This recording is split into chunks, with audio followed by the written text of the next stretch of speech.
आज हम बात करने वाले हैं IPSC naming of functional group. पिछली क्लास में हमने बात करा था IPSC naming of alicyclic compound. तो हमने अच्छे से समझा था कि IPSC naming of alicyclic compound को किस तरह से नेमिंग कर सकते हैं, और उसका हमने कुछ एग्जांपल बात करा था ताकि जितना भी पॉइंट हमने बात करा सारा पॉइंट क्या हो सके वहाँ पर क्लियर हो सके। अब आज जो हम बात करने वाले हैं वो है IPSC naming of functional group. ठीक है ना। तो हेडिंग लेते हैं हम सबसे पहले और हम स्टार्ट करते हैं IPSC naming of functional group. तो अपने पास आज का जो हम बात करने वाले हैं वो है IPSC naming of functional group F.G। Functional group का आईपीएससी नेम हम किस तरह से करेंगे। अब देखो, सबसे पहला बात यहाँ पे ये हो जाता है कि अगर हम फंक्शनल ग्रुप का नेमिंग करते हैं तो सबसे पहला बात अपने लिए ये क्लियर हो जाना जरूरी हो जाता है कि अगर मान लो अपने पास कोई भी कंपाउंड में बहुत सारे फंक्शनल ग्रुप दिया हो और अपने से एक क्वेश्चन ये पूछा जाए कि बताइए ये कौन कौन सा फंक्शनल ग्रुप है या नंबर ऑफ फंक्शनल ग्रुप कितने होंगे यहाँ पर। ठीक है ना। एक बेसिक सा क्वेश्चन यहाँ पे ये बन जाता है कि हम फंक्शनल ग्रुप को आइडेंटिफाई कैसे कर सकते हैं कि ये फंक्शनल ग्रुप कार्बोक्सिलिक एसिड होगा, ये फंक्शनल ग्रुप सल्फोनिक एसिड होगा, ये फंक्शनल ग्रुप एस्टर होगा, ये फंक्शनल ग्रुप एसिड एनाड्राइड होगा, ये फंक्शनल ग्रुप एसिड हैलाइड होगा, ये फंक्शनल ग्रुप एमाइड होगा, साइनाइड होगा, आइसोसाइनाइड होगा, अल्कोहल होगा, एमीन होगा, एल्किन होगा, एल्काइन होगा। ये सारा कहानी हम कैसे समझ सकते हैं यहाँ पर। तो सबसे पहला काम हम ये कर लेते हैं कि पहला ये हो जाना चाहिए कि कोई भी फंक्शनल ग्रुप में अपना कोई कंफ्यूजन नहीं रहना चाहिए कि ये फंक्शनल ग्रुप यही होना चाहिए या कुछ और हो सकता है। एक बार हम देखें और ये 100% कन्फर्म हो कि हम बता दें कि ये फंक्शनल ग्रुप यही है। ठीक है। तो पहले हम कोशिश ये करेंगे कि हम पहले मॉलिक्यूल के अंदर जो भी फंक्शनल ग्रुप दिया हो पहले हम सबसे पहले आइडेंटिफाई करने के लिए सीख लें कि ये कौन सा फंक्शनल ग्रुप है। फिर हम IPSC naming of functional group करके एक एक करके हम यहाँ पर क्या करेंगे, बात करेंगे। ठीक है ना। अब देखो, IPSC naming of functional group अगर हम समझते हैं तो उसमें इस फंक्शनल ग्रुप को समझने के लिए, आइडेंटिफाई करने के लिए इस फंक्शनल ग्रुप को मैं क्या करता हूँ, दो पार्ट में डिवाइड करता हूँ। ध्यान समझना, इस फंक्शनल ग्रुप को हम कितने पार्ट में डिवाइड करते हैं, दो पार्ट में। एक हम लेते हैं यहाँ पर चेन टर्मिनेटिंग फंक्शनल ग्रुप और दूसरा हम यहां पर लेते हैं chain non terminating functional group. ठीक है ना। एक चेन को टर्मिनेट करता है और एक चेन को क्या करता है, टर्मिनेट नहीं करता है। मतलब क्या हुआ इसका, मतलब ये हुआ कि एक चेन टर्मिनेटिंग मतलब क्या हुआ, टर्मिनेट मतलब रुक जाना, बंद हो जाना। तो चेन टर्मिनेटिंग ग्रुप ऐसा फंक्शनल ग्रुप होता है जहां पर वो लगेगा वहां पर चेन क्या हो जाएगा, खत्म हो जाएगा। और non chain terminating functional group क्या होता है, जहां पर वो फंक्शनल ग्रुप लगेगा वहां से चेन और आगे जा सकता है। जैसे एक अमिताभ बच्चन का एक मूवी था जिसमें एक डायलॉग था, जहां हम खड़े होते हैं वहीं से लाइन चालू हो जाता है। इसका मतलब क्या हुआ, जहां वो खड़ा हुआ वहां से चेन क्या हुआ, स्टार्ट हो गया। ये क्या हो गया, चेन नॉन टर्मिनेटिंग का बात हो गया। तो यहाँ पर अगर बात करें चेन टर्मिनेटिंग फंक्शनल ग्रुप का मतलब ये हुआ कि ये फंक्शनल ग्रुप जहां भी लगेगा चेन को क्या कर लेगा, रोक देगा, बंद कर देगा, उसके आगे फिर चेन नहीं जाएगा। Chain non terminating functional group अगर हम बात करें तो ये फंक्शनल ग्रुप जहां भी लगेगा चेन वहां से आगे जा सकता है। ठीक है। अब देखते चेन टर्मिनेटिंग फंक्शनल ग्रुप कौन होगा और chain non terminating functional group कौन यहाँ पर होगा। ठीक है ना। तो पहले हम दोनों कैटेगरी में फंक्शनल ग्रुप को रख देते हैं, फिर हम एक एक करके सबको आइडेंटिफाई करने के लिए सीखेंगे। तो चेन टर्मिनेटिंग फंक्शनल ग्रुप अगर देखेंगे, जो चेन को टर्मिनेट करता है उसमें अपने पास आता है यहाँ पर सबसे पहला आता है कार्बोक्सिलिक एसिड, उसके बाद आता अपने पास सल्फोनिक एसिड। ठीक है ना। ये जहां भी लगेगा, सॉरी सल्फोनिक एसिड यहाँ पर नहीं आता, कार्बोक्सिलिक एसिड हो गया अपने पास, कार्बोक्सिलिक एसिड अपने पास क्या होता है, चेन टर्मिनेटिंग फंक्शनल ग्रुप होता है। कार्बोक्सिलिक एसिड के अलावा अगर हम यहाँ पर और बात करेंगे तो कौन ऐसा फंक्शनल ग्रुप हो सकता है जो चेन को क्या करेगा, टर्मिनेट करेगा, ठीक है ना। और कौन सा फंक्शनल ग्रुप हो सकता है यहाँ पर, और फंक्शनल ग्रुप अगर हम यहाँ पर बात करें तो अपने लिए और एसिड हैलाइड हो जाता है, एमाइड हो जाता है, एल्डिहाइड हो जाता है, ठीक है ना, साइनाइड हो जाता है, ठीक है। तो ये सारे फंक्शनल ग्रुप अगर यहाँ पर देखें तो ये किसके जैसा काम कर सकते हैं, यहाँ पर चेन टर्मिनेटिंग जैसा यहाँ पर काम क्या कर सकता है, कर सकता है, ठीक है ना। और इसके अलावा भी हम और ले सकते हैं यहाँ पर जो अपने लिए क्या हो सकता है, चेन टर्मिनेटिंग जैसा क्या कर सकता है, ये काम कर सकता है। इसके अलावा और क्या हो सकता है अपने पास, एस्टर भी क्या होता है, चेन टर्मिनेटिंग फंक्शनल ग्रुप जैसा काम करता है।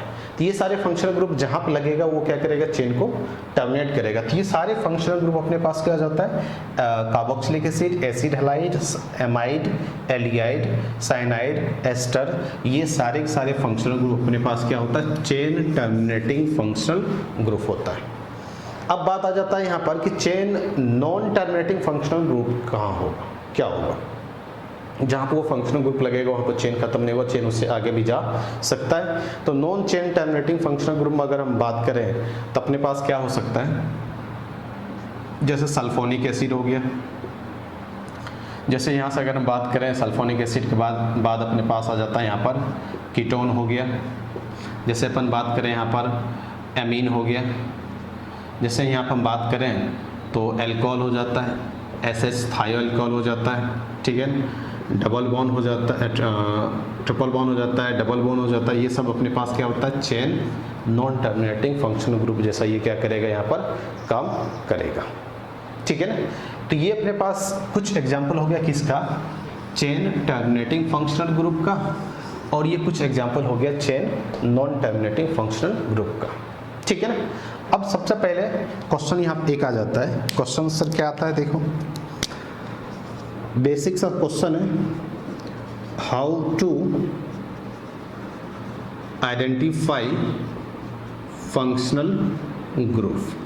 फंक्शनल ग्रुप को हम कैसे आइडेंटिफाई करेंगे, तो हम एक एक करके यहाँ पर समझेंगे, ठीक है। तो सबसे पहले हम कोशिश करते हैं कि ऐसे फंक्शनल ग्रुप को समझे जिसके पास क्या हो, कार्बन हो। ऐसे फंक्शनल ग्रुप समझे जिसके पास क्या हो, कार्बन हो, और उसके बाद रिमेनिंग फंक्शनल ग्रुप समझना अपने लिए ज़्यादा कोई मुश्किल वाली बात नहीं होगा, ठीक है। समझते हैं। अब देखो इसका सीधा सा आंसर है, यहाँ पर सीधा आंसर क्या अपने पास कि सर हम पहले कार्बन कंटेनिंग फंक्शनल ग्रुप को समझ लें। ऐसे फंक्शनल ग्रुप को पहले समझ लें जिसके पास क्या हो, कार्बन हो। तो पहले उसको समझ लेते हैं फिर हम समझते हैं। देखो सबसे पहले तो हम यहाँ पे ले लेते हैं किसको, कार्बोक्सिलिक एसिड को। ध्यान समझना, ये फ्री बॉन्ड होगा, मतलब इधर कार्बन का चेन आके अटैच हो सकता है, ये OH होगा, ठीक है। अपने पास कार्बोक्सिलिक एसिड में क्या होता है, अपने पास एक C डबल बॉन्ड O होगा, और उसी C डबल बॉन्ड O के साथ O अटैच होगा, उसी O के साथ क्या होगा, H अटैच होगा। तो ये जो फंक्शनल ग्रुप होगा इसको हम लोग क्या बोलते हैं यहाँ पर, कार्बोक्सिलिक एसिड, ठीक है। समझना, इधर कोई भी कार्बन का चेन अटैच रहेगा इस फ्री बॉन्ड से, C डबल बॉन्ड O और फिर H, C double bond O, जो C डबल बॉन्ड है उसी के साथ OH क्या होगा, अटैच होगा, तो ये क्या हो जाएगा, कार्बोक्सिलिक एसिड हो जाएगा। अब यहीं पे क्या करो, C double bond O R, ये H हटा लो, इस H के बदले किसको रख दो, एल्काइल ग्रुप को रख लो। तो ये जो फंक्शनल ग्रुप बनेगा ये कौन सा फंक्शनल ग्रुप बन जाएगा अपने पास, एस्टर बन जाएगा, ठीक है ना, ये एस्टर बन जाएगा। उसी तरह देखो अब जितने भी कार्बन कंटेनिंग फंक्शनल ग्रुप है, ज़्यादातर फंक्शनल ग्रुप कार्बोक्सिलिक एसिड से ही एक तरह से बनता है, देखा जाए तो सारे तो नहीं बोल सकते, लेकिन ज़्यादातर कार्बन कंटेनिंग फंक्शनल ग्रुप जो होगा कार्बोक्सिलिक एसिड से ही बनेगा। तो यहाँ से हमने H को हटा के क्या लगा दिया, R लगा दिया, तो ये क्या हो गया, एस्टर हो गया। अब यहाँ पे क्या करो, इस कार्बोक्सिलिक एसिड में ये पूरा OH को हटा दो और हेलोजन लगा दो, हेलोजन, X को क्या बोलते हैं, हेलोजन, जिसमें फ्लोरीन, क्लोरीन, ब्रोमीन, आयोडीन हो सकता है। तो इसको हम लोग क्या बोलते हैं, एसिड हैलाइड फंक्शनल ग्रुप बोलते हैं। OH को हटा दिया हमने, किसको लगा दिया, X को लगा दिया, तो एसिड हैलाइड हो गया। उसी तरह अगर हम बात करें यहाँ पर और एग्जाम्पल अपने पास यहाँ पर क्या हो सकता है सर, और एग्जाम्पल क्या हो सकता है, जैसे C डबल बॉन्ड O है और इसी OH को हटा के, पूरा OH को हटा के क्या लगा दो, NH2 को लगा दो। ये जो फंक्शनल ग्रुप होगा इसको हम क्या बोलते हैं, एमाइड बोलते हैं। ठीक है, ये तो अपने पास यहाँ पे आ गया। उसी तरह अगर हम बात करें यहाँ पर C डबल बॉन्ड O है यहाँ पर, और ये OH के बदले हम किसको रख दें, H को रख दें, तो ये जो फंक्शनल ग्रुप होगा ये क्या होगा अपने पास, एल्डिहाइड जैसा काम करेगा। ठीक है, और उसी तरह अगर बात करें तो C ट्रिपल बॉन्ड N होता है, तो ये क्या होता है अपने पास, साइनाइड होता है। और कुछ और इसमें हम बात कर लें NC, इसको हम लोग क्या बोलते हैं, आइसोसाइनाइड फंक्शनल ग्रुप बोलते हैं। ठीक है, इसके अलावा अगर हम बात करें यहाँ पर तो अपने पास और क्या फंक्शनल ग्रुप हो सकता है, एक फंक्शनल ग्रुप और होता है जहाँ पर 2 C डबल बॉन्ड O दिखेगा अपने को, और दोनों C डबल बॉन्ड O क्या होगा, ऑक्सीजन से डायरेक्टली अटैच होगा। 2 C डबल बॉन्ड O दिखेगा, 2 C डबल बॉन्ड O दिख गया, और दोनों C डबल बॉन्ड O किससे अटैच होगा, ऑक्सीजन से डायरेक्टली अटैच होगा। तो ये जो फंक्शनल ग्रुप होता है इसको हम लोग बोलते हैं एसिड एनहाइड्राइड। एक्चुअली ये जो फंक्शनल ग्रुप होता है ना, ये एसिड कार्बोक्सिलिक एसिड से ही बनता है, इसलिए इसको क्या बोला जाता है, एसिड एनहाइड्राइड यहाँ पर बोला जाता है। ठीक है, देखो अब कार्बन कंटेनिंग ज़्यादातर फंक्शनल ग्रुप को हम कहाँ से डायरेक्ट करने की कोशिश करेंगे, कार्बोक्सिलिक एसिड से। तो कार्बोक्सिलिक एसिड सबसे पहले क्या होता है, C double bond O OH, ये क्या होगा, कार्बोक्सिलिक एसिड होगा। और इधर जो फ्री बॉन्ड छोड़ रहा हूँ ना, फ्री बॉन्ड अगर हम छोड़ रहे हैं तो वहाँ पे क्या हो सकता है, H भी हो सकता है, H हाइड्रोजन भी हो सकता है, उस फ्री बॉन्ड के बदले हम क्या ले सकते हैं, एल्काइल ग्रुप भी ले सकते हैं। ठीक है ना, तो जब हम नेमिंग करेंगे तो उसको हम बात करेंगे। फ्री बॉन्ड मतलब हमने पहले बताया था, फ्री बॉन्ड मतलब कोई ग्रुप आके वहाँ पे क्या हो सकता है, अटैच हो सकता है, कोई एटम या ग्रुप आके क्या हो सकता है, अटैच हो सकता है। अब बात करते हैं यहाँ पर और क्या हो सकता है, C डबल बॉन्ड O और ये H हटा के हमने क्या लगा दिया, R लगा दिया, तो ये क्या बन गया, एस्टर, R मतलब एल्काइल ग्रुप। और यहाँ पर OH हटा के फिर से हमने क्या लगा दिया, हेलोजन लगा दिया, तो ये क्या बन जाएगा, एसिड हैलाइड।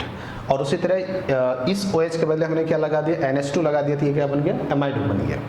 और इस C डबल बॉन्ड O और OH के बदले हमने किसको रख दिया, H को रख दिया, तो ये क्या बन गया, एल्डिहाइड बन गया। और C triple bond N cyanide, NC isocyanide.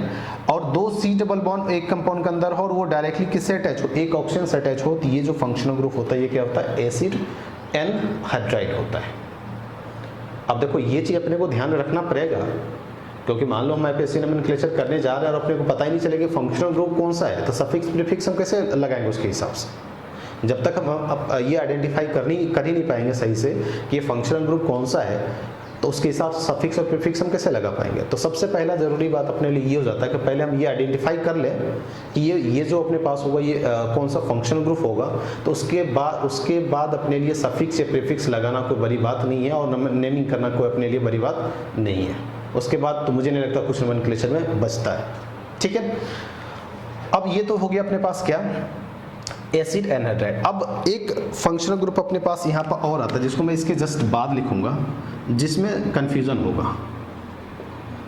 ये अपने पास, ये अपने पता है कि ये जो फंक्शनल ग्रुप होता है chain non terminating functional group होता है, और इसको हम लोग क्या बोलते हैं, यहाँ पर कीटोन बोलते हैं। क्या बोलते हैं इसको, हम कीटोन बोलते हैं। अब देखो कीटोन और एल्डिहाइड में क्या डिफरेंस होगा, ध्यान समझना, मैं इस पर क्वेश्चन भी लेंगे पर। कीटोन और एल्डिहाइड में डिफरेंस यही होगा, पहला डिफरेंस ये हो गया कि ये चेन टर्मिनेटिंग और ये क्या नॉन टर्मिनेटिंग है। दूसरा डिफरेंस हो गया कि एल्डिहाइड में अगर देखोगे तो C डबल बॉन्ड O के एक साइड हाइड्रोजन क्या होता है, फिक्स होता है। एक साइड क्या होगा, इस C डबल बॉन्ड O के एक साइड हाइड्रोजन फिक्स होगा, और दूसरा साइड क्या होगा, यहाँ पर एल्काइल ग्रुप भी हो सकता है और हाइड्रोजन भी हो सकता है। लेकिन कीटोन के C डबल बॉन्ड O के दोनों साइड क्या होगा, एल्काइल ग्रुप रहना जरूरी है, किसी भी साइड हाइड्रोजन नहीं हो सकता है। एल्डिहाइड और कीटोन के फंक्शनल ग्रुप में क्या डिफरेंस होगा, C डबल बॉन्ड O के एक साइड H होगा और एक साइड एल्काइल ग्रुप या H हो सकता है एल्डिहाइड में। लेकिन कीटोन के C डबल बॉन्ड O के दोनों साइड क्या होगा, एल्काइल ग्रुप, कम से कम एक कार्बन का चेन होना जरूरी है, तभी वो कीटोन हो पाएगा, नहीं तो वो कीटोन नहीं हो पाएगा। एल्डिहाइड और कीटोन में थोड़ा सा हम डिफरेंस लेके चलेंगे। ठीक है, अब साइनाइड CN होता है साइनाइड, NC क्या होता है, isocyanide. C double bond O, दो एक कंपाउंड के अंदर 2 C double bond O directly attach किससे हो, ऑक्सीजन से, तो ये जो फंक्शनल ग्रुप होगा ये क्या होता है, एसिड एनहाइड्राइड होता है। SO3H सब पहचान सकता है इसको हम लोग क्या बोलते हैं, सल्फोनिक एसिड। सल्फर से अपने पास आता है, ये सल्फोनिक एसिड होता है, ये सब आसानी से पहचान सकता है। NH2 सबको पता है, ये क्या होता है, एमीन फंक्शनल ग्रुप होता है। OH सबको पता है, ये अपने पास एल्कोहल फंक्शनल ग्रुप होता है। ठीक है, SH थायो। देखो ऑक्सीजन के बदले कभी भी सल्फर आए तो थायो लगने का चांस होता है। जैसे OH है अल्कोहल, तो ऑक्सीजन के बदले यहाँ पे S आ गया, सल्फर आ गया, तो ये थायो अल्कोहल हो जाएगा। ठीक है ना। अपने पास अगर ये फंक्शनल ग्रुप देखे तो ये कौन सा फंक्शनल ग्रुप हो जाएगा यहाँ पर, थायो अल्कोहल। ठीक है ना। उसी तरह ये क्या होता है, एल्कीन होता है, ये भी एक फंक्शनल ग्रुप जैसा काम करेगा। ये क्या होता है अपने पास, एल्काइन होता, सॉरी ये एल्काइन होता है, और ये क्या होता है अपने पास, एल्कीन होता है। ठीक है, तो ये भी एक फंक्शनल ग्रुप जैसा काम करेगा। इसके अलावा और कुछ फंक्शनल ग्रुप आता है, जैसे अपने पास ऐसा रहेगा, ऑक्सीजन रहेगा और ऑक्सीजन का दोनों साइड क्या रहेगा, एल्काइल ग्रुप रहेगा। देखो अब फिर से आ जाता है अल्कोहल और ईथर, इसको हम लोग क्या बोलते हैं यहाँ पर, ईथर बोलते हैं। एक ऑक्सीजन रहेगा और उस ऑक्सीजन के डायरेक्टली अटैच होगा दोनों साइड क्या, एल्काइल ग्रुप, कम से कम एक कार्बन का चेन, तो वो कौन सा फंक्शनल ग्रुप होगा, ईथर होगा। और एक ऑक्सीजन है, उसके एक साइड एल्काइल ग्रुप, एक साइड H होगा, तब क्या हो जाएगा, अल्कोहल हो जाएगा। जैसे देखो हमने यहाँ लिखा OH, मतलब इधर एल्काइल ग्रुप होगा और इधर ऑक्सीजन और फिर इधर क्या होगा, H होगा, तो ये क्या हो जाएगा अपने पास, अल्कोहल हो जाएगा। ठीक है, तो ये अपने पास कुछ फंक्शनल ग्रुप है जिसको आइडेंटिफाई करना अपने को अच्छे से आना चाहिए, इसमें कोई कंफ्यूजन नहीं रहना चाहिए। अगर ये वीडियो एक बार में नहीं समझ में आए तो इसको रिपीट करके 2 बार 3 बार देखना और पूरा अच्छे से इसको समझना और दिमाग में सारे फंक्शनल ग्रुप को क्या करना, फिक्स करना है। किस फंक्शनल ग्रुप में कार्बन है और कार्बन में C डबल बॉन्ड है और C डबल बॉन्ड O के साथ क्या अटैच है, क्या अटैच नहीं होना चाहिए, ये जरूर फिक्स करना, तभी पता चल पाएगा, तभी हम IPSC नोमेनक्लेचर अच्छे से क्या कर सकते हैं। ठीक है, अब इसके बेस पर हम क्या करते हैं, एक छोटा सा क्वेश्चन कर लेते हैं, फिर हम क्या करेंगे, आगे चलेंगे और फिर नेमिंग ऑफ फंक्शनल ग्रुप को हम एक-एक करके क्या करेंगे, समझने की यहाँ पर कोशिश करेंगे। ठीक है, देखो एक छोटा सा एग्जांपल लेते हैं, देखिए छोटा सा एग्जांपल है और इसमें हम क्या क्या फाइंड करेंगे देखते हैं यहाँ पर।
अब देखो अपने पास ये मॉलिक्यूल है, ठीक है ना। अपने को इसमें क्या क्या फाइंड करना है, पहला अपने को फाइंड करना, find number of functional group, इस मॉलिक्यूल के अंदर नंबर ऑफ फंक्शनल ग्रुप क्या है, और दूसरा फाइंड करना है, फाइंड डिग्री ऑफ अनसैचुरेशन। ठीक है ना, इस मॉलिक्यूल के अंदर टोटल नंबर फंक्शनल ग्रुप कितना है और इसका डिग्री ऑफ अनसैचुरेशन क्या होगा, ये अपने को यहाँ पे क्या करना, फाइंड करना है। तो पहले इसको सॉल्व करो और फिर यहाँ पे सॉल्यूशन को क्या करना, मैच करना। ठीक है, अब देखो सबसे पहला यहाँ पर अपने से ये पूछा जा रहा है कि बताइए नंबर ऑफ फंक्शनल ग्रुप यहाँ पर कितना होगा। तो एक एक करके सबको समझते, ध्यान समझना। सबसे पहला ये जो फंक्शनल ग्रुप, कौन सा फंक्शनल ग्रुप जल्दी बताऊं, ये क्या है, ऑक्सीजन और दोनों साइड से alkyl group, carbon carbon chain लगा होता है, ये क्या हो जाएगा अपने पास, ईथर हो जाएगा। ये NH है, इसके साथ कोई C डबल बॉन्ड O नहीं अटैच है, तो अपने पास ये क्या हो जाएगा, 2 डिग्री एमीन जैसा हो जाएगा, नाइट्रोजन से 2 कार्बन डायरेक्टली अटैच है। ये C डबल बॉन्ड है, ये क्या हो जाएगा अपने पास, कीटोन हो जाएगा। ये COCl है, इसको हम क्या बोल देंगे यहाँ पर, एसिड हैलाइड बोल देंगे। ठीक है ना, ये OH है, तो ये क्या हो जाएगा अपने पास, अल्कोहल हो जाएगा। C डबल बॉन्ड उसी से नाइट्रोजन अटैच है, NH अटैच है, तो ये क्या हो जाएगा अपने पास, एमाइड हो जाएगा यहाँ पर। उसी तरह अगर यहाँ पर बात करें तो इसको थोड़ा सा हम करेक्शन कर लेते हैं, यहाँ पर इसको थोड़ा ऐसा ले लेते हैं क्वेश्चन में, OCH3। ठीक है ना, अब यहाँ से अगर बात करें तो ये अपने पास कौन सा फंक्शनल ग्रुप जैसा काम करेगा, एस्टर जैसा काम करेगा। और यहाँ पर थोड़ा सा ध्यान रखना ये वाला, यहाँ पर थोड़ा सा मिस्टेक होने के चांस है, जो हमने एक DU में भी हमने थोड़ा सा बताया था इसके बारे में।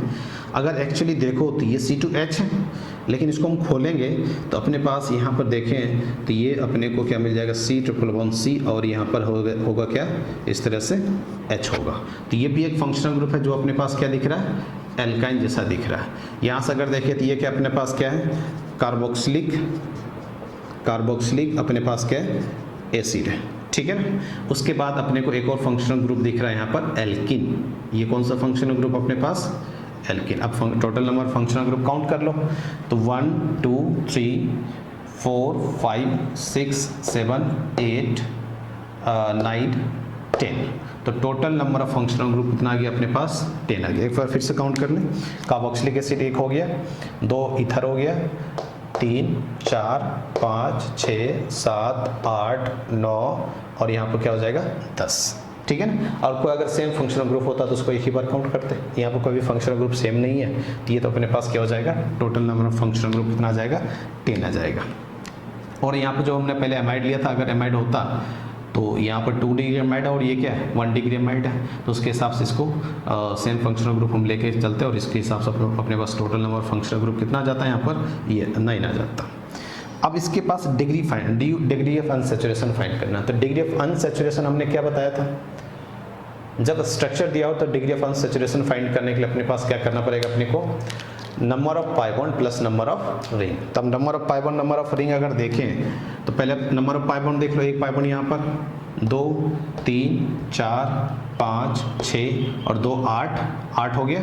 फिर से 1 2 3 4 5 6 और 2 8 9 10 और 11, 8 + 3 ये क्या हो जाएगा अपने पास, डिग्री ऑफ अनसैचुरेशन 11 आ जाएगा। तो एक छोटा सा क्वेश्चन हो गया जिसमें हमने समझाने की कोशिश करा कि अपने पास यहाँ पर किस तरह से हम एक छोटा सा क्वेश्चन को क्या कर सकते हैं, यहाँ पर सॉल्व कर सकते हैं, ठीक है ना। अब जो हम यहाँ पर बात करने वाले हैं, अब हम लेते हैं यहाँ पर IPSC naming of functional group, ठीक है ना। अब एक एक करके हम सारे फंक्शनल ग्रुप को, अब देखो सबसे पहला चीज़ अपने लिए ज़्यादा ज़रूरी हो जाता है, अगर हम IPSC naming of functional group समझते हैं तो सबसे पहला चीज़ ज़रूरी हो जाता है अपने लिए एक चार्ट को याद रखना। चार्ट सर क्या है, उसमें 2-3 चीज़ अपने को ध्यान रखना होता है। सबसे पहले प्रेफरेंस ऑर्डर ध्यान रखना होता है कि उस चार्ट में कौन सा फंक्शनल ग्रुप सीनियर जैसा काम करेगा और कौन सा फंक्शनल ग्रुप जूनियर जैसा काम करेगा, पहला चीज़। दूसरा चीज़, उस चार्ट में हर एक फंक्शनल ग्रुप का सफिक्स क्या होगा और हर एक फंक्शनल ग्रुप का प्रीफिक्स क्या होगा, ये अपने को क्या करना होगा, ध्यान रखना होगा।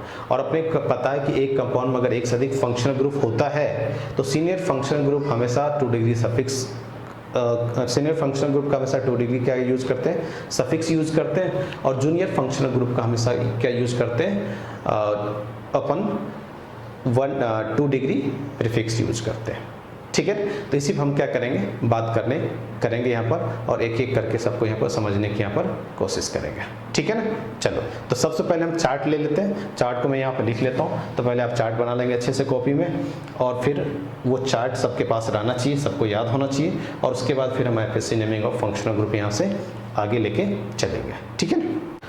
चलो देखो, अपने पास ये टेबल है जिसको अपने को याद होना ज़रूरी है, ठीक है ना।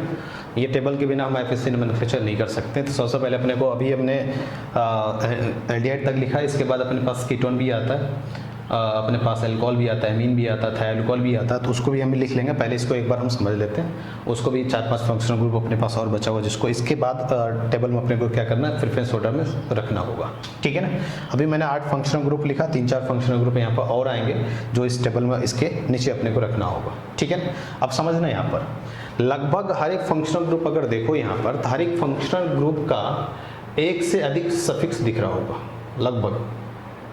और यहाँ पर अगर देखें, इसको छोड़कर सल्फोनिक एसिड को अगर हम छोड़ दें, यहाँ पर सल्फोनिक एसिड वाला केस अगर हम यहाँ पर हटा दें, तो देख लो हर एक फंक्शनल ग्रुप का 2-2 सफिक्स यूज करा जा रहा है। देख लो यहाँ पर oic acid, carboxylic acid, oic anhydride, carboxylic anhydride, OH carboxylate, while halide, carbonyl halide, amide carboxamide, nitrile carbonitrile, Al कार्बोल्डिहाइड। देखो अगर मैं सल्फोनिक एसिड को छोड़ दूं, ध्यान से समझना, बहुत इंपॉर्टेंट पॉइंट मैं बताने जा रहा हूं और एक ही बार में पूरा कहानी समझ में आ जाएगा, ठीक है ना। प्रीफिक्स में ज़्यादा कोई मुश्किल नहीं होगा, अपने लिए याद रखना। प्रीफिक्स में कार्बोक्सिलिक के लिए कार्बोक्सी होता है, सल्फोनिक एसिड के लिए सल्फो होता है, इसका कोई यूज नहीं होता है। एस्टर का जो प्रीफिक्स है वो 2 प्रीफिक्स होता है, ठीक है ना। एस्टर का अपने पास कितना प्रीफिक्स होता है? 2 प्रीफिक्स होता है, एक एल्केन ऑयल ऑक्सी होता है और एक एल्कोक्सी कार्बोनिल होता है। ऐसे हम दोनों को बात करेंगे, लेकिन यहाँ पर हम लिख लेंगे इसका यूज कब करना और इसका यूज कब करना है, बात समझ रहे हो ना। उसके बाद हेलो कार्बोनिल इसके लिए होता है, कार्बामोइल, साइनो, फॉर्माइल या ऑक्सो होता है इसके लिए, ठीक है ना। अब देखो हमने क्या बोला कि सल्फोनिक, जितना भी हमने 8 फंक्शनल ग्रुप लिखा, सल्फोनिक एसिड छोड़ दें तो हर एक फंक्शनल ग्रुप का 2-2 प्रीफिक्स है, ठीक है ना। अब देखो समझना यहाँ पर, जिसको मैं इस कलर से क्या कर रहा हूँ, सर्किल में ले रहा हूँ इसको, ध्यान समझना।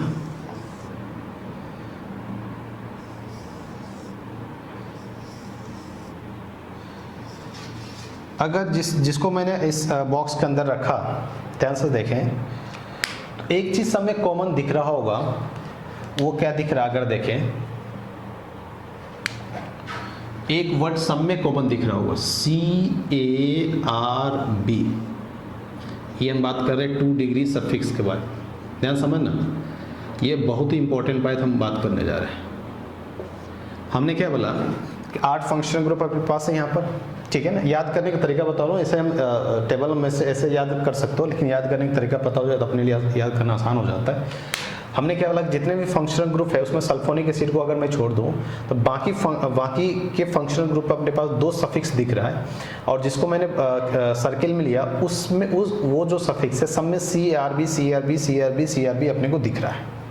सर सब में दिख रहा है, बात तो सही है। अब क्वेश्चन यहाँ पे ये जाता है कि सर CARB वाला जो सफिक्स है उसका यूज कब करना है और बाकी फंक्शनल ग्रुप का जो सफिक्स है उसका यूज कब करना है, ये तो समझना अपने को। और ये कहानी हमने अगर समझ लिया तो कहानी खत्म है अपना। इतना आसान है ना नोमेनक्लेचर? हाँ आसान है, समझ लेते हैं, देखते हैं। देखो CARB जब भी आए, CARB ऐसा लग रहा है कार्बन का CARB ले लिया और ON को हटा दिया ऐसा कुछ करके, इसका मतलब CARB कभी भी आए इसका मतलब ये हुआ कि कार्बन का बात होगा वहाँ पर। कार्बन का क्या बात होगा? सर उतना एक्साइटमेंट ज़्यादा मत बनाओ, जल्दी बता दो होगा क्या क्या करना, क्या इसमें कॉन्सेप्ट क्या याद रखना है? कॉन्सेप्ट यहाँ पे यही याद रखना है कि जब भी CARB वाला 2 डिग्री सफिक्स यूज होगा फंक्शनल ग्रुप का, तो समझ लेना कि उस फंक्शनल ग्रुप का वो कार्बन मेन चेन में काउंट नहीं होगा। CARB वाला 2 डिग्री सफिक्स जब भी किसी भी फंक्शनल ग्रुप का यूज होगा उस केस में फंक्शनल ग्रुप का कार्बन मेन चेन में काउंट नहीं होगा। सर क्या बात कर रहे हो? हाँ ये बात सही है, तो लिख ले यहाँ पर।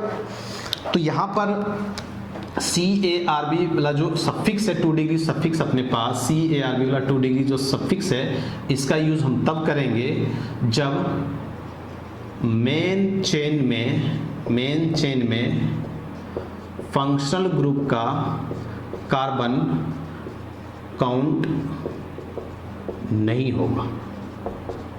हम एक एक करके हर एक फंक्शनल ग्रुप का नेमिंग करेंगे, लेकिन कुछ याद करने का तरीका हम यहाँ पे क्या कर रहे हैं, समझने की कोशिश कर रहे हैं। अब कार्बोक्सिलिक एसिड है तो ओइक एसिड तब यूज करेंगे जब कार्बोक्सिलिक एसिड के कार्बन को मेन चेन में अपने को रखना होगा। कार्बोक्सिलिक एसिड तब यूज करेंगे जब कार्बोक्सिलिक एसिड के कार्बन मेन चेन में नहीं हो, ऐसा कुछ केस आएगा अपने पास, हम बात करेंगे वहां पर। सल्फोनिक एसिड तो हमने पहले हटा दिया। ओइक एनहाइड्राइड हम तब यूज करेंगे जब इसके कार्बन को मेन चेन में रखना होगा, और कार्बोक्सिलिक एनहाइड्राइड हम तब यूज करेंगे जब इसके कार्बन को मेन चेन में नहीं रखेंगे, ठीक है। अब क्या होगा सर, OH कब यूज करेंगे? देख लो OH कब यूज करेंगे जब एस्टर के कार्बन, एस्टर का कौन सा कार्बन होगा मेन चेन में, ये हमेशा ये वाला कार्बन हमेशा मेन चेन में जाएगा। एस्टर का सी डबल बॉन्ड वाला ओ वाला जो कार्बन होगा हमेशा वो कहाँ जाता है, मेन चेन में जाता है। तो ये जो कार्बन है ये अगर मेन चेन में होता है तो OH होगा, और ये मेन चेन में अगर नहीं होता है तो कार्बोक्सिलेट यूज करेंगे। अब देखो ये तो याद रखना पड़ेगा कि हर एक फंक्शनल ग्रुप का कौन सा सफिक्स कब यूज करना, ये मैं तरीका बता रहा हूँ, लेकिन सफिक्स होता क्या, 2 डिग्री सफिक्स हर एक फंक्शनल ग्रुप को होता क्या, वो तो याद रखना पड़ेगा अपने को। कौन कब सही कब यूज करना, ये तरीका हम बात कर रहे हैं। एसिड हैलाइड, ऑयल हैलाइड हम तब यूज करेंगे जब इसके कार्बन को मेन चेन में रखा जाए, ये कार्बन मेन चेन में दिखना चाहिए। और कार्बोनिल हैलाइड तब यूज करेंगे जब ये कार्बन मेन चेन में नहीं दिखेगा। उसी तरह एमाइड के लिए अगर बात करें तो ये कार्बन अगर मेन चेन में दिख जाएगा, मेन चेन में काउंट हो जाएगा तो एमाइड यूज हो जाएगा। और जब ये कार्बन मेन चेन में काउंट नहीं होगा तो ये क्या होगा, कार्बोक्सामाइड होगा। उसी तरह साइनाइड का ये सी देखें तो नहीं, अगर मेन चेन में आ गया तो नाइट्राइल हो जाएगा, और ये मेन चेन में अगर नहीं आता तो ये क्या हो जाएगा, कार्बोनाइट्राइल हो जाएगा। उसी तरह अगर मैं एल्डिहाइड का बात करूं, एल्डिहाइड का किसका, एल्डिहाइड का, तो जब एल्डिहाइड का ये कार्बन मेन चेन में काउंट हो जाएगा, कौन सा, ये वाला कार्बन अगर मेन चेन में क्या हो जाए, काउंट हो जाए तो Al होगा, अल बोलते हैं इसको। और जब ये कार्बन मेन चेन में काउंट नहीं होगा तो कार्बल्डिहाइड यूज करना होगा। क्या मजा आया सर, बहुत मजा आ रहा है, चलो ठीक है, अच्छी बात है, मजा आना भी चाहिए, बिना मजा के क्या होता है। ठीक है, देखो अब ये तो अपने लिए इसको याद रख सकते हैं, कार्बोक्सी अपने पास, सल्फो है। अब अपने लिए जरूरी एक बात हो जाता है, किसका, सफिक्स प्रीफिक्स याद रखना, एस्टर का, एक एस्टर का, और इसका भी हम ध्यान रखेंगे। अब देखो अब यहाँ पर भी कॉन्सेप्ट लग जाएगा। कॉन्सेप्ट क्या लग जाएगा अपने पास, अगर देखें यहाँ पर सिर्फ प्रीफिक्स लिखें, अगर हम प्रीफिक्स यूज करते, प्रीफिक्स ऑफ फंक्शनल ग्रुप हम बात करें, ध्यान समझने, ये सारा पॉइंट बहुत ज़्यादा इंपॉर्टेंट होगा। प्रीफिक्स ऑफ फंक्शनल ग्रुप अगर यूज कर रहे हैं, जैसे CARB कभी भी यूज होता है। अब यहाँ पर भी देख लो, यहाँ पर कॉन्सेप्ट वही आ जाएगा, सफिक्स में भी CARB अगर आ गया तो मेन चेन में उसको नहीं रखना है, और प्रीफिक्स में भी CARB आ गया तो वो भी मेन चेन से क्या होगा, बाहर रहेगा। ठीक है, तो प्रीफिक्स ऑफ फंक्शनल ग्रुप में कहीं पर भी CARB वर्ड लग के आता है प्रीफिक्स किसी फंक्शनल ग्रुप का, इसका मतलब मेन चेन में फंक्शनल ग्रुप का कार्बन काउंट नहीं होगा। क्या बात है सर, आज तो मजा आ गया। देख लो, हेलो कार्बोनिल, कार्ब आ गया, इसका मतलब ये हुआ कि ये मेन चेन में जब फंक्शनल ग्रुप, जब ये कंपाउंड के अंदर फंक्शनल ग्रुप रहेगा एसिड हैलाइड, लेकिन ये मेन चेन में मेन चेन से क्या रहेगा, बाहर रहेगा, तो उस केस में हेलो कार्बोनिल यूज करना होगा। और ऐसे भी इसका एक ही है तो फिर कोई दिक्कत नहीं, हेलो कार्बोनिल तो यूज करना ही है। यहाँ पर भी कार्बामाइल, देखो CARB आ गया, इसका मतलब यहाँ पर भी एमाइड का कार्बन मेन चेन में जब नहीं रहेगा तो कार्बामाइल एक ही तो आ रहा है ना, फिर तो दिक्कत ही नहीं है। 2 आता तो फिर उसमें कुछ और सोचना होता। साइनाइड से साइनो कोई दिक्कत नहीं है। अब देखो थोड़ा सा ध्यान रखना होगा एल्डिहाइड केस में। एल्डिहाइड में 2 यूज हमने करा, एक फॉर्माइल यूज करा और एक हमने ऑक्सो यूज करा। ऑक्सो कभी भी बात हो ना, ध्यान समझना, ये ऑक्सो वर्ड का कभी भी बात हो ना, समझ लेना, इसका मतलब होता है C डबल बॉन्ड O, इसको हम क्या बोलते हैं, ऑक्सो। ठीक है ना, ऑक्सो मतलब एक C डबल बॉन्ड होगा, मतलब कार्बन आ रहा है उसमें। इसका मतलब ये हुआ कि ऑक्सो हम तब यूज करेंगे, ऑक्सो नेमिंग तब यूज होगा जब एल्डिहाइड के कार्बन को मेन चेन में रखा जाएगा। इसको ऑक्सो एल्डिहाइड का प्रीफिक्स ऑक्सो कब यूज करेंगे, जब एल्डिहाइड के कार्बन मेन चेन में रहे। जब एल्डिहाइड के कार्बन क्या रहे, मेन चेन में रहे, उस केस में हम ऑक्सो यूज करेंगे। अब दूसरा बात यहाँ पे क्या जाएगा, ये फॉर्माइल कब यूज करेंगे सर, ये फॉर्माइल हम तब यूज करेंगे जब एल्डिहाइड के कार्बन मेन चेन में नहीं हो। देखो बहुत इंपॉर्टेंट पॉइंट हो गया, हमें ये फॉर्माइल कब यूज़ करेंगे? जब एल्डिहाइड के कार्बन मेन चेन में नहीं हो। ऑक्सो कब यूज़ करेंगे? जब अपने पास एल्डिहाइड के कार्बन मेन चेन में रहता हो। ठीक है ना। अब देखो कार्ब 2D सफिक्स में कभी भी कार्ब आ जाए तो इसका मतलब मेन चेन में कार्बन नहीं होगा। प्रीफिक्स में भी कभी भी कार्ब आ जाए तो मेन चेन में कार्बन उस फंक्शनल ग्रुप का नहीं होगा। अब आ जाता अपने पास, सर आपने तो एस्टर के बारे में बताया ही नहीं है। चलो, क्योंकि ये खास है, ये थोड़ा सा बाकी सबसे थोड़ा अलग होता है, तो इसलिए हम इसको सबसे लास्ट में इसको हम बात करेंगे अभी। ठीक है ना। क्या इतना तक समझ में आ गया सबको? क्योंकि ये कहानी अगर समझ में आ गया फिर क्या करोगे? नोमेनक्लेचर को हाथ पर रखोगे इसे और फूकोगे, उड़ जाएगा। ठीक है, देखते हैं। तो ये अपने पास यहाँ पर ये आ गया, तो इसको पहले हम क्या करते हैं, ये पहले नोट डाउन करना और अगले क्लास में ये मुझे सब याद करके लाएंगे। सबको याद होना चाहिए। ठीक है ना। जब भी हम क्वेश्चन करेंगे, सॉल्व करेंगे, फंक्शनल ग्रुप वाले नोमेनक्लेचर क्वेश्चन सॉल्व करेंगे तो विदाउट इसका हेल्प लिए हुए, बिना ये चार्ट का हेल्प लिए हुए हम क्या करेंगे? सॉल्व करेंगे। मतलब अपने को याद होना जरूरी है। ठीक है ना। चलो, अब हम इसको समझ लेंगे और फिर 4-5 फंक्शनल ग्रुप जो अपने पास बचा हुआ उसको हम यहाँ पर एक एक करके समझेंगे। पहले इसको जल्दी से नोट डाउन कर लो और फिर हम इसको यहाँ पे क्या करते हैं? समझ लेते हैं। 9th फंक्शनल ग्रुप अगर देखें तो ये आता अपने पास कीटोन। ठीक है ना। कीटोन के लिए ये होता ONE होता है यहाँ पर, और कीटो भी लिख सकते हैं या ऑक्सो भी लिख सकते हैं, यहाँ पे कोई रूल नहीं होता है। ठीक है ना। दूसरा आ जाता अपने पास, अगला जो आता है वो होता है एल्कोहल। OH क्या होता है? एल्कोहल। ये क्या होता है? OL होता है, और इसका प्रीफिक्स क्या होता है? हाइड्रोक्सी। ये सबको पता होगा, ये ज़्यादा मुश्किल नहीं अपने लिए। नेक्स्ट अगर बात करें तो अपने पास होता है SH, इसको बोलते हैं थायो अल्कोहल, इसलिए इसका प्रीफिक्स सफिक्स जो होता है थायोल होता है, और प्रीफिक्स जो होता है मरकैप्टो होता है, मरकैप्टो। ठीक है ना। नेक्स्ट अगर हम बात करें अपने पास आता है एमीन। तो एमीन के लिए अगर बात करें तो एमीनी होता है सफिक्स, और प्रीफिक्स क्या होता है इसके लिए? एमिनो होता है। ठीक है ना। और इसके बाद जो आएगा अपने पास ये तो NH2 एमीन रहेगा। इसके बाद C डबल बॉन्ड C भी ले सकते हो, C ट्रिपल बॉन्ड C भी ले सकते हो। इसका कोई प्रेफरेंस ऑर्डर नहीं होता, हमने जो रूल बताया उसके हिसाब से लोगे। इसका ये नहीं होता है, और इसका प्रीफिक्स इसका प्रीफिक्स नहीं होता, इसका क्या होता है? सफिक्स होता है। यहाँ पर क्या यूज़ होगा? ENE यूज़ होगा। यहाँ पर क्या यूज़ होगा? YNE यूज़ होगा। इसके बाद जो अपने पास एस्टर आता है, एस्टर ले सकते हो। ठीक है ना। एस्टर आ जाएगा अपने पास ROR, इसका एल्कोक्सी, सफिक्स इसका नहीं होता, इसका क्या होता है? प्रीफिक्स ही होता है। फिर नाइट्रो आ जाता है, फिर नाइट्रोसो आ जाता है, एजो आ जाता है। ये सारे फंक्शनल ग्रुप का सिर्फ क्या यूज़ होता है? प्रीफिक्स यूज़ होता है।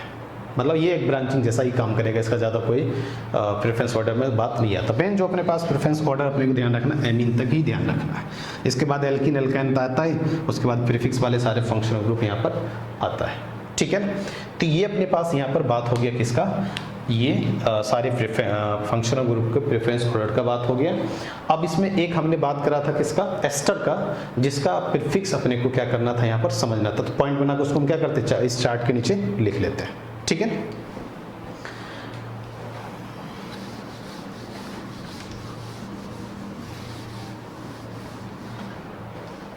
अब देखो एस्टर का जो अपने पास था, यहाँ पर एस्टर का क्या कहानी था? अपने पास C डबल बॉन्ड OR इस तरह से था।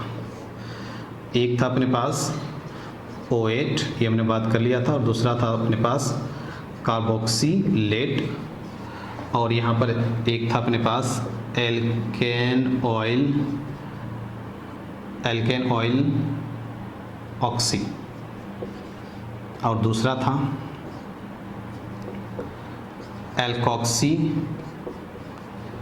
कार्बोनिल। ध्यान समझना, कार्बोनिल। एक था एल्केन ऑयल ऑक्सी और दूसरा क्या है? Alkoxy carbonyl. कौन सा कब यूज करेंगे? ध्यान समझना यहाँ पर। पहले मैं थोड़ा सा एस्टर के बारे में बताऊं। देखो अपने पास जो एस्टर होता है ना, एस्टर अगर देखोगे तो एस्टर किस तरह से होता है? इधर मान लो तुम्हारे पास क्या रहेगा? देखो एस्टर ऐसा कुछ होता है, ऐसा कुछ, ये एस्टर होता है। इधर तो एक एल्काइल ग्रुप होना जरूरी है, और इधर हाइड्रोजन भी हो सकता है और एल्काइल ग्रुप भी हो सकता है। अब देखो एस्टर जो होगा मेन चेन में दोनों साइड से अटैच हो सकता है, ध्यान रखना। मेन चेन में एस्टर क्या हो सकता है, दोनों साइड से अटैच हो सकता है, ये कार्बन से भी अटैच हो सकता है और ये क्या हो सकता है, ऑक्सीजन से भी अटैच हो सकता है। ये क्या हो सकता है, ये कार्बन से भी अटैच हो सकता है और ये क्या हो सकता है मेन चेन में, इस ऑक्सीजन से भी अटैच हो सकता है। तो एल्केन ऑयल ऑक्सी कब यूज करेंगे, जब एस्टर मेन चेन में किससे अटैच हो, किससे अटैच हो, जल्दी बताओ। एल्केन ऑयल ऑक्सी तब यूज करेंगे जब एस्टर मेन चेन में किससे अटैच हो, ऑक्सीजन से अटैच हो, इससे मेन चेन में अटैच हो, तब क्या हो जाएगा, एल्केन ऑयल ऑक्सी। बात समझ रहे हो। और एल्कोक्सी कार्बोनिल कब यूज करेंगे, जब एस्टर मेन चेन में किससे अटैच हो, इस कार्बन से अटैच हो। इस बात को लिख लें। ये वाला नेमिंग हम कब यूज करेंगे, जब एस्टर मेन चेन में ऑक्सीजन से अटैच हो, जो एस्टर का ऑक्सीजन है। और ये कब यूज करेंगे, जब एस्टर मेन चेन में कार्बन से अटैच हो, मतलब जो एस्टर का कार्बन है, ठीक है ना। देखो जब इससे अटैच होगा, इससे ऑक्सीजन से अटैच होगा, तो ये पूरा का नाम क्या हो जाता है। अब एल्केन ऑयल ऑक्सी कैसे होगा, यहाँ पर अगर बात करोगे तो इधर जितना कार्बन उसके हिसाब से एल्केन डिसाइड हो जाएगा, एल्केन ऑयल ऑक्सी हो जाएगा। एल्कोक्सी कार्बोनिल कब होगा, अब देखो एल्कोक्सी ये हो जाएगा एल्कोक्सी, देखो एस्टर अपने पास क्या होता है, C double bond O R, तो ये वाला पार्ट क्या हो जाएगा अपने पास, एल्कोक्सी हो जाएगा। एल्कोक्सी को आर के एल्कोक्सी बोलते ही हैं, और सी डबल बॉन्ड ओ को हम लोग क्या बोलते हैं, कार्बोनिल बोलते हैं, ठीक है ना। एक बार फिर समझना, एस्टर जब मेन चेन में एस्टर अपने ऑक्सीजन से अटैच हो, मतलब इससे अटैच हो मेन चेन में, जहां भी मेन चेन बनेगा ये इससे अटैच हो, एल्केन ऑयल ऑक्सी, इधर वाले कार्बन से एल्केन डिसाइड कर लेना, एल्केन ऑयल ऑक्सी हो जाएगा। और जब इससे अटैच हो, सी डबल बॉन्ड ओ वाले कार्बन से मेन चेन में अटैच हो, उस केस में ये क्या होगा, एल्कोक्सी कार्बोनिल, एल्कोक्सी कार्बोनिल, ठीक है ना। इतना तो बात अपने पास यहाँ पर हो गया। अब यहाँ पर जो हम बात करेंगे, एक एक फंक्शनल ग्रुप लेंगे और एक एक फंक्शनल ग्रुप हम क्या करेंगे, यहाँ पर आईपीएससी नेमिंग करेंगे। और साथ ही साथ खास करके जो कार्बन कंटेनिंग फंक्शनल ग्रुप होगा, उसमें हम साथ ही साथ क्या करेंगे, उसका कॉमन नेम भी हम बात करते चलेंगे। कॉमन नेम याद रखना अपने लिए क्या होता है, बहुत ही जरूरी होता है, क्योंकि कॉमन नेम से क्वेश्चन आने का चांस क्या होता है, ज़्यादा होता है, ठीक है।